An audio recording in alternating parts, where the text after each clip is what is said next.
और पंचायती अखाड़ा श्री निरंजनी से निष्कासित किए जाने के बाद स्वामी आनंद गिरी और उनके गुरु अखिल भारतीय अखाड़ा परिषद के अध्यक्ष महंत नरेंद्र गिरी के बीच तकरार बढ़ता ही जा रहा है। निष्कासन के बाद एक दूसरा वीडियो जारी कर स्वामी आनंद गिरी ने अखाड़े की संपत्ति को लेकर गंभीर आरोप लगाए। उन्होंने आरोप लगाया कि संपत्ति के विवाद में ही निरंजनी अखाड़े से जुड़े 2 युवा संतों ने आत्महत्या कर ली थी और संदिग्ध परिस्थितियों में उनके शव पाए गए थे। उन्होंने निरंजनी अखाड़े से जुड़े महंत आशीष गिरी जी महाराज और महंत दिगंबर गंगापुरी जी महाराज की संदिग्ध परिस्थितियों में हुई मौतों की जांच कराए जाने की भी मांग की है।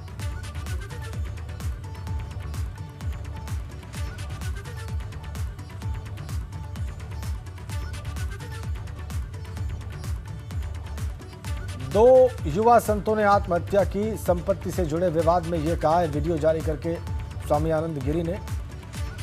संपत्ति का विवाद और उससे जुड़े हुए मामले थे और उसमें हत्या की बात है। प्रयागराज के बड़े हनुमान मंदिर के महंत हैं स्वामी आनंद गिरी को महंत नरेंद्र गिरी ने बागंबरी मठ निरंजनी अखाड़े से निष्कासित किया। आनंद गिरी पर सनातनी परंपरा के विपरीत काम करने का आरोप लगाया। हरिद्वार में संन्यास परंपरा को तोड़ने की वजह से निरंजनी अखाड़े से निकाला गया। योग गुरु ने नासिक, उज्जैन, प्रयागराज, हरिद्वार, कुंभ में अपने परिवार को बुलाया था। प्रयागराज के बड़े हनुमान मंदिर के छोटे महंत हैं आनंद गिरी।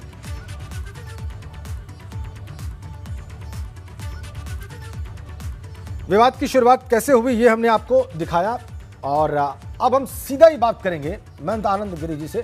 इस वक्त हमारे साथ सीधा कनेक्ट है। आनंद गिरी जी, बहुत स्वागत है आपका एबीपी गंगा पर। आपको मेरी आवाज मिल रही है? जी, नमस्कार। मिल रही है जी। ये सारा प्रकरण क्या है, आपका क्या कहना है सर? क्या विवाद है ये संपत्ति का और किस तरह से उसमें आत्महत्या हुई है जो आप कह रहे हैं 2 युवा संतों ने कैसे आत्महत्या की? देखिए, बहुत बड़ी चीजें थी जो सामने आ रही है। एक तो मुझ पे कार्रवाई जी अनायास और इतने आनंद फानंद में की गई कि जैसे मानो मैं कोई हिजबुल मुजाहिदीन का आतंकी हूँ और एकदम पकड़ करके एकदम उस पर कार्रवाई तत्काल करके खसाब से भी ज्यादा भयंकर स्थिति में मेरे पे कार्रवाई की गई। न कोई जांच, न कोई कमेटी, न कोई नोटिस, न कोई चेतावनी, सीधे कार्रवाई। जी। महंत आशीष गिरी की मृत्यु संदिग्ध हालत में हुई। न कोई सुसाइड नोट, न उनका मोबाइल नंबर, न उनके मरने के बाद की कोई रिपोर्ट सामने आई, न ही कोई उनके मरने के बाद कोई जांच हुई। दिगंबर गंगापुरी जी अपने कमरे में पेट्रोल डाल करके जल गए। न कोई जांच हुई, न कोई सूचना किसी को दी गई। बोरी में बांध करके गंगा जी फेंक दिया गया। महंत शंकर भारती जी लगभग 85 वर्ष से ऊपर के महात्मा मनसा देवी मंदिर के अध्यक्ष थे। 85 वर्ष की उम्र में उन्होंने केवल पंच को इतना ही कहा था कि अखाड़े की जमीन मत बेचिए, ये हमारे पूर्वजों ने बड़ी मेहनत से कमाई है। उनको 85 वर्ष की उम्र में बाहर निकाल दिया। वो व्यक्ति बुढ़ापे में रो करके मरा। जी। महंत रामेश्वरपुरी जी, जिन्होंने अखाड़े के संरक्षण के लिए एनडी तिवारी की तत्कालीन सरकार के समय बड़ा प्रयास किया, उनके खिलाफ षड्यंत्र करके उनको रातों रात मीटिंग करके बाहर निकाल दिया गया। महंत रामानंदपुरी ने अपने पुरुषार्थ से, अपनी इंटेलेक्चुअलिटी, अपनी एजुकेशन से एक बहुत बड़ा शिक्षण संस्थान रामानंद इंस्टीट्यूट हरिद्वार में खोला और अखाड़े के ऊंचाइयों को लेके गए, लेकिन उनके इंस्टीट्यूट छीन लिया गया। उन पे बेवजह आरोप लगाए गए, उनको फंसाया गया और उनके आरोपों के साथ उनको अखाड़े से बाहर करके आज कहीं किनारे पड़े हुए हैं। उनको कहा जाता है कि आपको लाख रुपए महीना दे दिया जाएगा, आप चुपचाप पड़े रहो। मैंने सिर्फ इतना ही कहा था कि अखाड़े की संपदा हमारे पूर्वजों की है और हम महात्मा जब घर छोड़ के साधु बनते हैं तो हमें किसी भी अखाड़े में या किसी भी मठ में सरबराहकार के रूप में नियुक्त किया जाता है। यानी हम उसका संरक्षण कर सकते हैं, संवर्धन कर सकते हैं, उसको आगे बढ़ा सकते हैं, लेकिन उसे बेच नहीं सकते। जी। और ये सारे मानकों का पालन नहीं हुआ तो क्योंकि मैं देश विदेश में जाता हूँ, मेरे बहुत अत्यधिक फॉलोवर हैं, लोग जानते हैं, प्यार करते हैं। मैंने हिंदू धर्म पे बड़ा रिसर्च किया है, मैंने कई बुक की है, अखाड़े की डीप स्टडी मैंने की है, अखाड़े की हर एक परंपरा को मैंने अच्छे से बखूबी जाना है। बीबीसी से लेकर के अल जजीरा तक चैनलों को मैंने अपने अखाड़े की परंपरा को 2001 के कुंभ से लेकर के आज तक जितने कुंभ हुए तब मैंने इंटरव्यू में दिए हैं। पहली बात, अगर मुझे घर ही जाना है और मुझे घर को ही बुलाना है तो फिर मुझे साधु बन के रहने की आवश्यकता क्या है? मैं एक प्रखर वक्ता हूँ, मैं एक संस्कृत का विद्वान हूँ, मैं चाहूँ तो कथावाचक बन करके अपने परिवार के साथ रह सकता था। जी जी। फिर मुझे परिवार के साथ में इस प्रकार से छुप के मिलने की आवश्यकता क्या थी? मैंने हनुमान मंदिर से कभी 1 रुपया नहीं लिया, मैं कभी वहां के चढ़ावे का पैसा नहीं लेता था। फिर क्या कारण है कि मैं छुप के अपने परिवार से मिलता था और मुझे छुप के मिलने की आवश्यकता क्या किसी से? और अगर नासिक, उज्जैन और तमाम कुंभों में मेरे परिवार वाले आए तो फिर मैंने इस कुंभ में 2021 के हरिद्वार कुंभ में अखाड़े के अंदर स्नान में मुख्य भूमिका कैसे निभाई? मैं कैसे सभी स्नानों में सबसे आगे था? मैं कैसे हर एक सरकारी एड हो, चाहे कोई भी वेबसाइट हो, उसमें सबसे आगे मेरा फोटो और मेरी एक्टिविटी थी? अगर मेरी गतिविधियां अच्छी नहीं थी तो क्यों नहीं मुझसे पहले कार्रवाई की गई?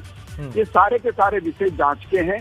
मैंने राष्ट्रपति जी को, प्रधानमंत्री जी को, मुख्यमंत्री जी को, गृह मंत्री जी को एवं तमाम उन आला अधिकारियों को अपने पत्र लिख करके हमने सबसे पहले तो हमने जांच की मांग की है।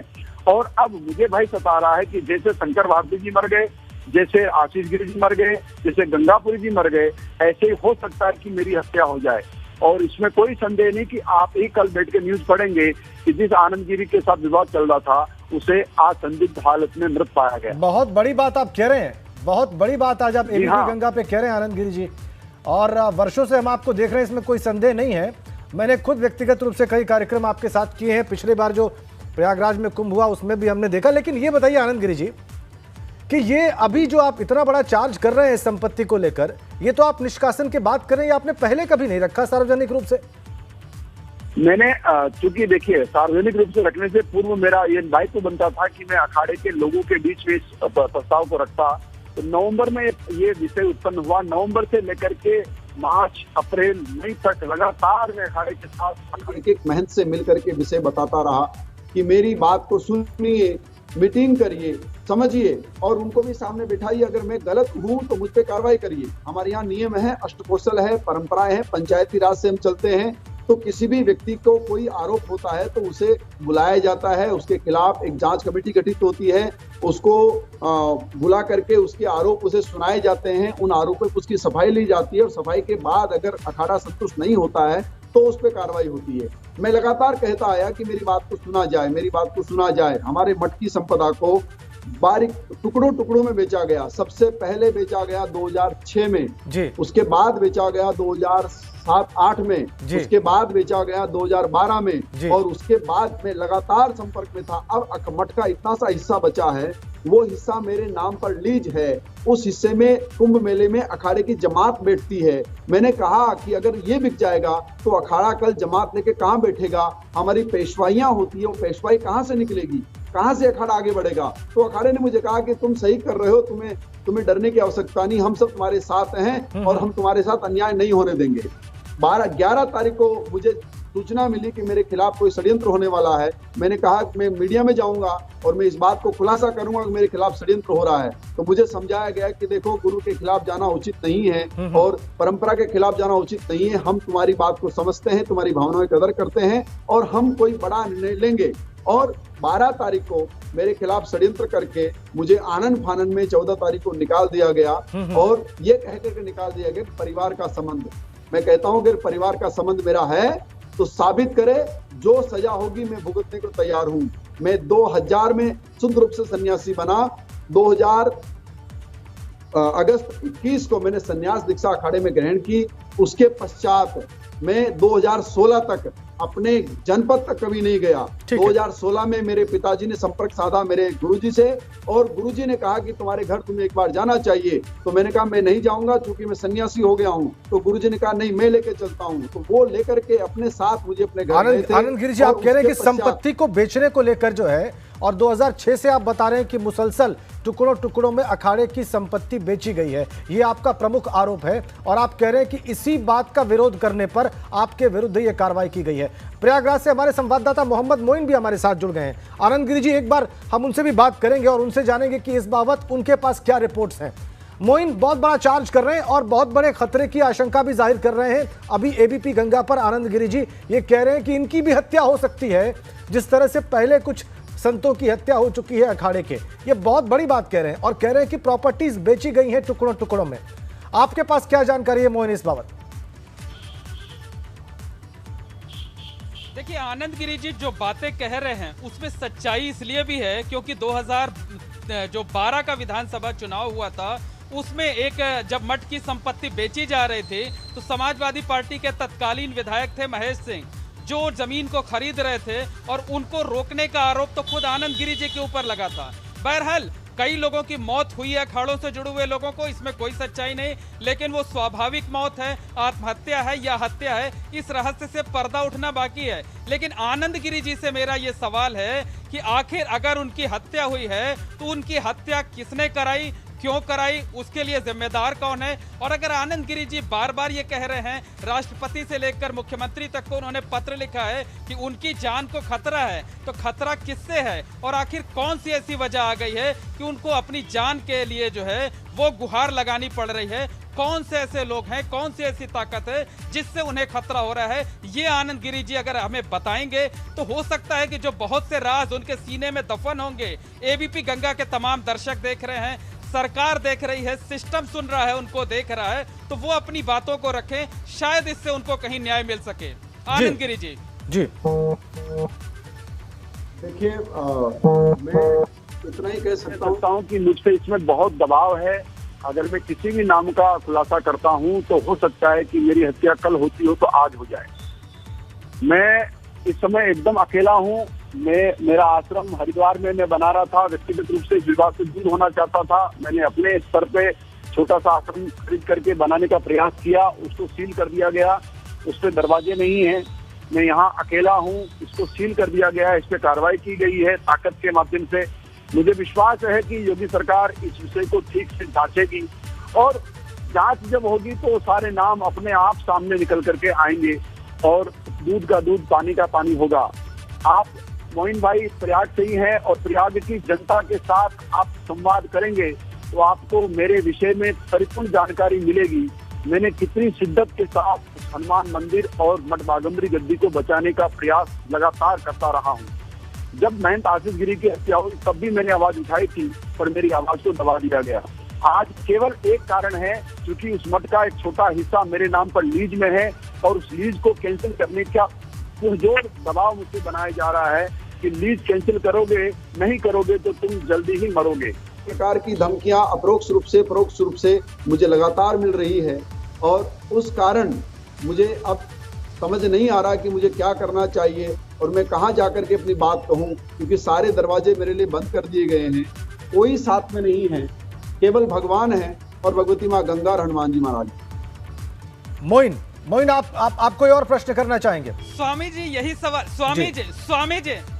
स्वामी जी यही सवाल आपसे है कि आखिर आप किनके राज जानते हैं, कौन से राज जानते हैं और क्यों आपकी जान को अचानक खतरा पैदा हो गया है? अगर आज आप एबीपी गंगा के प्लेटफॉर्म पर अपनी बात नहीं रखेंगे, लोगों तक अपनी बात, सरकार तक और सिस्टम तक अपनी बात नहीं पहुंचाएंगे, तो जैसी आप आशंका जता रहे हैं, कल को भगवान ना करे कोई अनहोनी होती है तो वो सारे के सारे राज दफन हो जाएंगे। तो हम तो चाहेंगे कि आज एबीपी गंगा के प्लेटफॉर्म पर आप खुलकर बात रखें ताकि लोगों तक आपका मैसेज पहुंच सके, लोगों तक आपकी बात पहुंच सके कि किससे खतरा है, क्यों खतरा है और कौन सी ऐसी वजह है, कौन से ऐसे राज आप जानते हैं जिसकी वजह से लोग आपकी हत्या तक कराना चाहते हैं। देखिए मोइन भाई, मैं इतना कहना चाहूंगा कि ये समय बड़ा ही कठिन है मेरे लिए। मठ की संपत्ति को बेचने के पश्चात, अखाड़े की संपत्ति को बेचने के पश्चात जो लोग अथाह धन कुबेर बन गए हैं, जो मठ के आसपास मंडरा रहे हैं, मठ के विशेष सलाहकार बन करके बैठे हुए हैं, उन्हीं लोगों से मुझे खतरा है। सरकारी नौकरी में रहते हुए सिपाहियों के पास करोड़ों की संपत्ति हो गई, पढ़ते हुए विद्यार्थियों के पास में करोड़ों के मकान और बड़ी बड़ी गाड़ियां हो गई और स्वयं परिवार से संबंधित लोगों के पास करोड़ों की संपत्ति प्रयाग से लेकर के नोएडा तक बन गई। ये सारे के सारे लोग निस्संदेह ही मेरी हत्या करा सकते हैं, इसमें कोई संदेह नहीं है। इनके नाम जब तथ्यों पे जाएंगे, मैंने बहुत श्रद्धा के साथ भारतीय जनता पार्टी का प्रचार किया था। मुझे बहुत बार भारतीय जनता पार्टी ने टिकट भी ऑफर किया था कि आप चुनाव लड़ सकते हैं, लेकिन इन कारणों से मुझे चुनाव लड़ने से रोका गया और मैंने चुनाव नहीं लड़ा। लेकिन आज सरकार है भाजपा की, और भाजपा सरकार में ऐसी अनैतिकता मेरे साथ होती है तो ये अपने आप में बहुत बड़ा प्रश्न है कि अगर हिंदू धर्मगुरु ही सुरक्षित नहीं है तो हिंदू धर्म कैसे सुरक्षित होगा और क्या आगे हिंदू धर्म की रूपरेखा बन पाएगी। मैं देश और दुनिया में धर्म का प्रचार करता हूँ, मेरे ऊपर संसार में कहीं कोई आरोप नहीं है। एक आरोप मुझ पे लगाया गया था ऑस्ट्रेलिया में, जिसमें बेदाग में बरी हुआ हूं और उस आरोप के पश्चात भी यहाँ कई प्रकार के फायदे मेरे नाम पर लिए गए हैं और उन फायदों के माध्यम से लोगों के घर और कोठियां और हवेलियां बनी हैं। तो ये सारा का सारा विषय जांच का है और इस जांच के विषय में जब तक सरकार परोक्ष रूप से इन्वॉल्व नहीं होगी तब तक कुछ भी सामने आना संभव नहीं है। ठीक है, आप कह रहे हैं बार बार कि ये जांच हो, लेकिन कुछ चीजें आप यहां पर भी स्पष्ट कर सकते थे, अवसर था जैसा कि मोइन ने कहा। बहरहाल जी मोइन। स्वामी जी एक सवाल मेरा खुले तौर पर है कि क्या आपको लगता है, आप ये एबीपी गंगा के प्लेटफॉर्म पर ये स्वीकारते हैं कि आपकी जान को खतरा आपके अपने गुरु अखाड़ा परिषद के अध्यक्ष महंत नरेंद्र गिरी से है? हाँ या नहीं में जवाब दीजिएगा। क्या आपको खतरा उन्हीं से है? आपको लगता है कि जो साजिश रची जा रही है उसमें उनका ही रोल है, वही सामने आकर के सारे काम कर रहे हैं? देखिए, ये सब जांच का विषय है, मैं उन पे कोई ऐसा आरोप नहीं लगा रहा हूँ। हो सकता है कि वो किसी के दबाव में हो सकता है कि उनके ऊपर कोई बड़ा भारी दबाव दिया जा रहा हो, क्योंकि मामला संपत्ति का है, संपत्ति के लाभ लेने वाले लोगों का है, जिनको करोड़ों का लाभ हो रहा है। मतलब आप ये स्वामी जी मतलब आप ये स्वीकार कर रहे हैं कि जो कुछ हो रहा है उसके लिए आपके गुरु महंत नरेंद्र गिरी जी जिम्मेदार हैं? आप ये स्वीकार कर रहे हैं, इसका मतलब है? निश्चित तौर पे, और ये इसके अलावा कोई चारा नहीं है। लेकिन मैं एक बात और स्पष्ट कर देता हूं एबीपी गंगा के माध्यम से, चूंकि इसमें दूसरे लोग भी लाभ ले सकते हैं, कोई और भी हत्या करा सकता है। ठीक है, इस विषय को ठीक है अनंत गिरी जी, आप कह रहे हैं कि मुख्य तौर पर आपके गुरु इसके लिए जिम्मेदार हैं और लोग भी उनके साथ हो सकते हैं। बहुत बहुत धन्यवाद अनंत गिरी जी हमसे बातचीत करने के लिए, तमाम आशंकाएं यहाँ इस प्लेटफॉर्म पर जाहिर करने के लिए। और मोइन, आपका भी बहुत बहुत धन्यवाद। ये स्थिति है, आपने सुना अनंत गिरी जी को, वो कह रहे हैं कि उनकी जान को खतरा है, उनकी हत्या हो सकती है, इसलिए क्योंकि वो संपत्तियों के बेचे जाने का विरोध कर रहे थे और इसीलिए अनर्गल आरोप लगाकर उन पर कार्रवाई की गई है, उनको निष्कासित किया गया है।